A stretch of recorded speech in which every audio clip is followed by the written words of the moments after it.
Good morning from Thought for the Day from St. Peter's, Bexhill. My last thought for the day from Vietnam is about a very special day right at the end of my trip.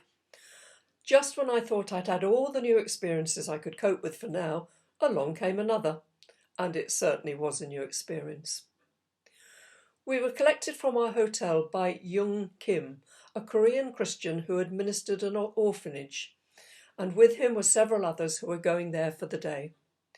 We travelled in a sort of air-conditioned bus to the orphanage, which was in the northern province. The road started okay, but about halfway there turned into a rutted dirt track. In one place it was so bad that I didn't see how we could get through to where we were going. I do wish I could have videoed the whole journey. Once we left Hanoi, there were rice fields with people and bullocks, sugarcane and other plants I'd never seen.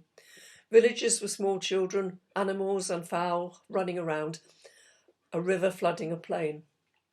At times the road was just a single track raised a few feet above water either side.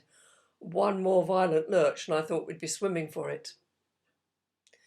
The orphanage, when we got there, was very shabby, but the children were happy and pleased to see us.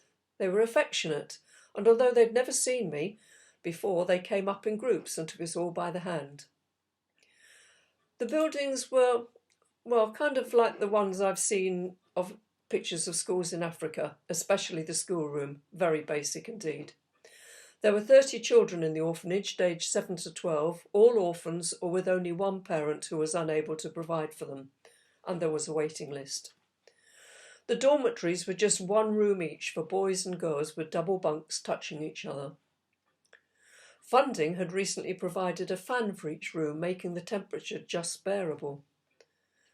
The staff, as well as the children, were friendly and welcoming and obviously loved the children very much. Some of the people with us had brought food which was going to supplement their meals for the week. We were humbled by the fact that the staff had prepared a special meal to share with us, even though they had so little, and I was embarrassed by the way the food was pressed upon me. I'm not much of a meat lover, and there were huge lumps of what might have been pork and looked indigestible. I took one and did my best, only to have more put in my bowl because they wanted to be good hosts. I had learnt the previous night that I was to teach 2 classes, but wasn't given any idea how advanced their English was or what to teach. It turned out that my classes were the older ones, 12 to 14-year-olds and 16 to 17-year-olds. They weren't orphanage children, but from the surrounding villages, and they came in voluntarily on Saturdays to learn English, as for them, English was the passport to a better life. Oh, that teaching in England was like that.